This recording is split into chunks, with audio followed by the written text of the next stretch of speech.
नमस्कार साथियों, मैं अनीता श्रीवास्तव आपका हार्दिक अभिनंदन करती हूँ। श्रीमद् वाल्मीकि रामायण में आज का प्रसंग है संपाति का अपने पंख जलने की कथा सुनाना, सीता और रावण का पता बताना तथा वानरों की सहायता से समुद्र तट पर जाकर भाई को जलांजलि देना।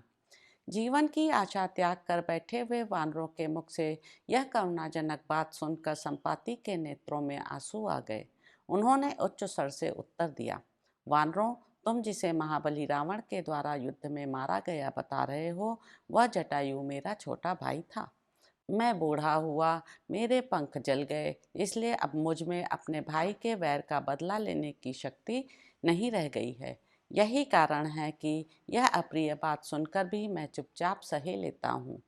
पहले की बात है, जब इंद्र के द्वारा वित्तासुर का वध हो गया, तब इंद्र को प्रबल जानकर हम दोनों भाई उन्हें जीतने की इच्छा से पहले आकाश मार्ग के द्वारा बड़े वेग से स्वर्गलोक में गए। इंद्र को जीतकर लौटते समय हम दोनों ही स्वर्ग को प्रकाशित करने वाले अंशुमाली सूर्य के पास आए। हम में से जटायु सूर्य के मध्याह्न काल में उनके तेज से शिथिल होने लगा। भाई को सूर्य के किरणों से पीड़ित और अत्यंत व्याकुल देख मैंने स्नेहवश अपने दोनों पंखों से उसे ढक लिया। वानर शिरोमणियों, उस समय मेरे दोनों पंख जल गए और मैं इस विंध्य पर्वत पर गिर पड़ा। यहाँ रहकर मैं कभी अपने भाई का समाचार न पा सका। जटायु के भाई संपाति के उस समय ऐसा कहने पर परम बुद्धिमान युवराज अंगद ने उनसे इस प्रकार कहा, गृधराज, यदि आप जटायु के भाई हैं, यदि आपने मेरी कही हुई बातें सुनी हैं और यदि आप उस राक्षस का निवास स्थान जानते हैं, तो हमें बताइए। वह अदूरदर्शी नीच राक्षस रावण यहाँ से निकट हो या दूर, यदि आप जानते हैं तो हमें उसका पता बता दें।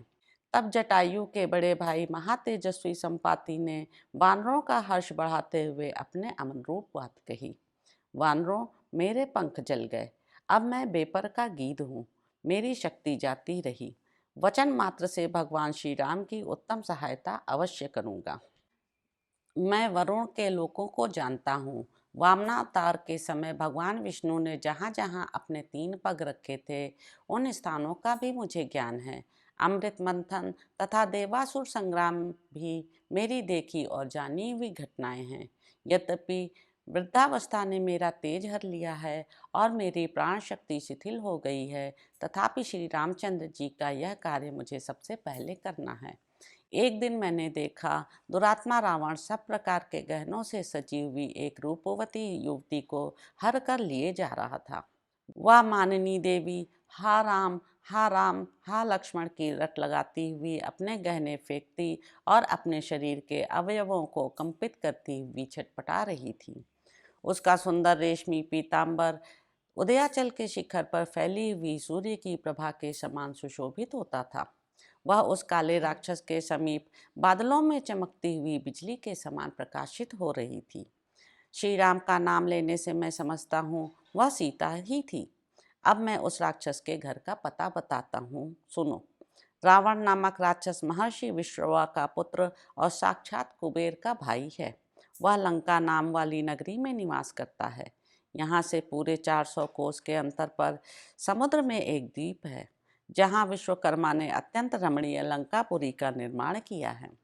उसके विचित्र दरवाजे और बड़े बड़े महल सुवर्ण के बने हुए हैं। उनके भीतर सोने के चबूतरे या वेदियां हैं। उस नगरी की चहारदीवारी बहुत बड़ी है और सूर्य की भांति चमकती रहती है।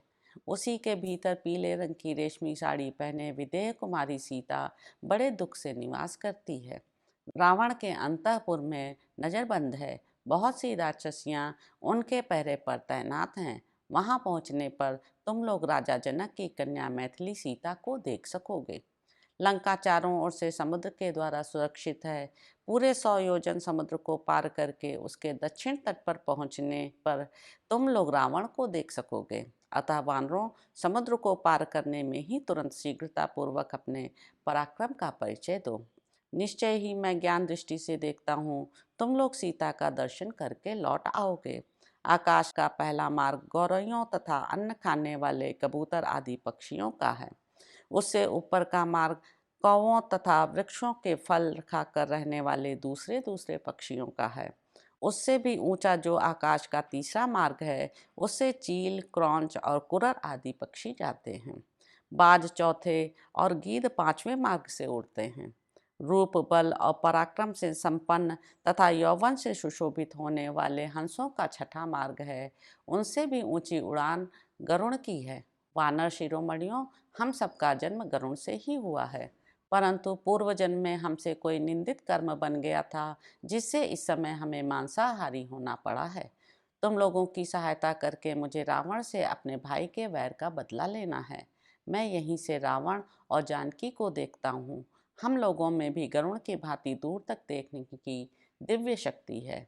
इसलिए वानरों, हम भोजन जनित बल से तथा स्वाभाविक शक्ति से भी सदा 100 योजन और उससे आगे तक भी देख सकते हैं। जातीय स्वभाव के अनुसार हम लोगों की जीविका वृत्ति दूर से देखे गए दूरस्थ भक्ष्य विशेष के द्वारा नियत की गई है, तथा जो कुक्कुट आदि पक्षी हैं, उनकी जीवन वृत्ति वृक्ष की जड़ तक ही सीमित है। वे वहीं तक उपलब्ध होने वाली वस्तु से जीवन निर्वाह करते हैं। अब तुम इस खारे पानी के समुद्र को लांघने का कोई उपाय सोचो। विदेह कुमारी सीता के पास जा सफल मनोरथ होकर किष्किंधापुरी को लौटोगे। अब मैं तुम्हारी सहायता से समुद्र के किनारे चलना चाहता हूँ। वहाँ अपने स्वर्गवासी भाई महात्मा जटायु को जलांजलि प्रदान करूँगा। यह सुनकर महापराक्रमी वानरों ने जले पंख वाले पक्षीराज संपाति को उठाकर समुद्र के किनारे पहुँचा दिया और जलांजलि देने के पश्चात वे पुनः उनको वहाँ से उठाकर उनके रहने के स्थान पर ले गए। उनके मुख से सीता का समाचार जानकर उन सभी वानरों को बड़ी प्रसन्नता हुई। तो इस प्रकार साथियों, किष्किंधा कांड में निहित 58वां सर्ग यहाँ पर समाप्त होता है। इसके अगले अंक में आप जानेंगे कि संपाति का अपने पुत्र सुपार्श्व के मुख से सुनी हुई सीता और रावण को देखने की घटना का वृत्तांत बताना। तो अब आपसे अगले अंक में मुलाकात होगी। मेरे यूट्यूब चैनल संवाद विद अनीता को लाइक करें, शेयर करें, सब्सक्राइब करें। धन्यवाद साथियों।